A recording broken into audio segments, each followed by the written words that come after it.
Un monocycle électrique pour se déplacer en ville, pourquoi pas? Après le Segway qui lui a 2 roues et un guidon, voici le Solo Wheel, un nouveau mode de transport personnel tout à fait original et qui fait tourner bien des têtes sur son passage. Inventé outre-Atlantique, commercialisé depuis fin 2011, le Solo Wheel est design in USA, made in China. Techniquement, c'est simple, une roue équipée d'un pneu, dans laquelle est logé un moteur électrique, une batterie et un système de stabilisation gyroscopique. Des capteurs intégrés dans la carte mère détectent l'inclinaison avant et ordonnent alors au moteur de compenser le balancement en faisant tourner la roue pour conserver cette inclinaison constante. Inversement pour le freinage, il détecte l'inclinaison arrière et ordonne au moteur de décélérer pour conserver cette inclinaison constante. Le Solo Wheel, c'est quelque chose de très pratique dans la vie quotidienne. C'est idéal pour les capitales comme Paris, qui sont des villes assez compactes où toutes les infrastructures sont adaptées pour se déplacer. J'ai peur d'être en scooter parmi les voitures. Et ça, c'est quelque chose qui me permet d'être en sécurité sur les trottoirs. Ça m'a plu, le concept, fallait juste déplacer le centre de gravité de son corps et pour moi, c'était vraiment quelque chose de très naturel. Il m'a fallu quand même quelques heures d'apprentissage. D'apprendre à monter, c'est quelque chose de d'un peu compliqué au début. Je l'utilise tous les jours. Depuis que je suis rentrée, j'ai pas racheté de ticket de métro.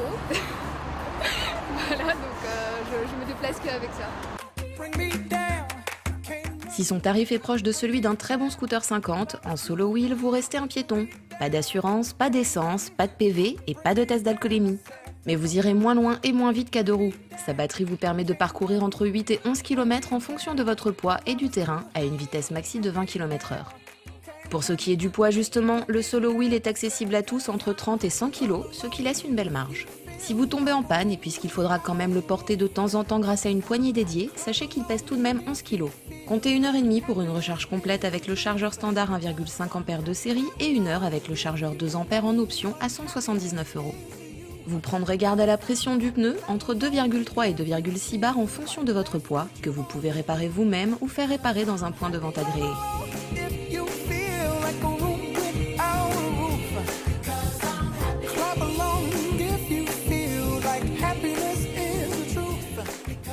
Légèrement reculer plus votre jambe.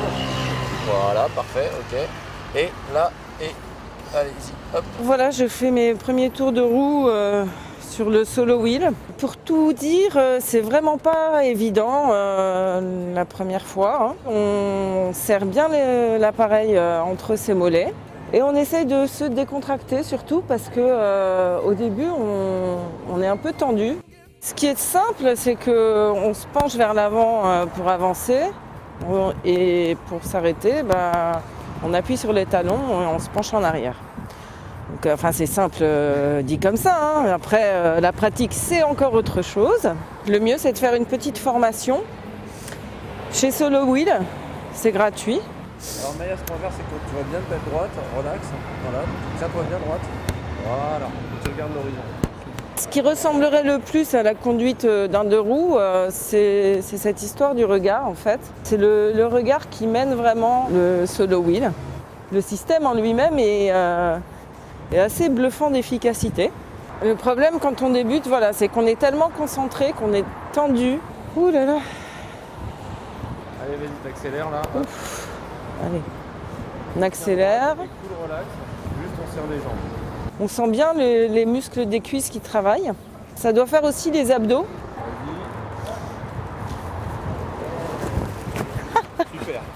Et en plus, tu vois, tu arrives à l'arrêter toute seule. Les premiers tours de roue sont assez déstabilisants. On est très concentré, on est très tendu. C'est étonnant.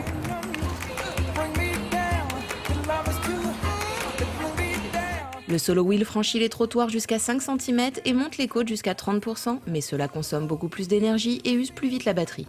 Un voyant à côté du bouton On-Off vous indique le niveau de chargement de la batterie au fur et à mesure. Les repose-pieds du Solo Wheel sont repliables et l'ensemble est solide. Heureusement car en phase d'apprentissage, il se retrouve souvent sur le flanc. Par sécurité, il s'éteint alors et il faut le rallumer pour repartir.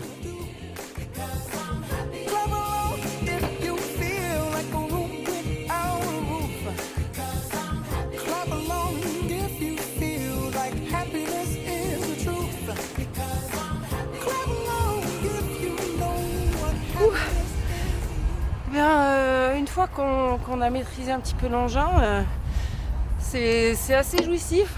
Faut vraiment bien positionner ses pieds parallèles et surtout pas être tendu.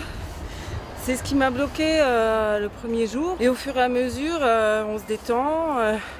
Faut pas vouloir le faire trop vite, aller à son rythme. Faut prendre son souffle, avoir une petite bouteille d'eau à côté parce que ça déshydrate, ça demande un petit peu d'effort. Mais une fois qu'on a compris le truc, c'est chouette. Ludique et original, efficace et solide, le Solo Wheel reste un peu cher pour un rayon d'action restreint. Avec un prix moins élevé et un poids léger, on pourrait imaginer s'en offrir un juste pour le plaisir et s'amuser avec comme on chausse une paire de rollers le week-end. Pour cet usage loisir davantage que pour les trajets des commuteurs, le Solo Wheel, c'est le pied. Et en plus, il paraît que ça marche très bien pour faire des rencontres. Clap along if you feel like that's what you want.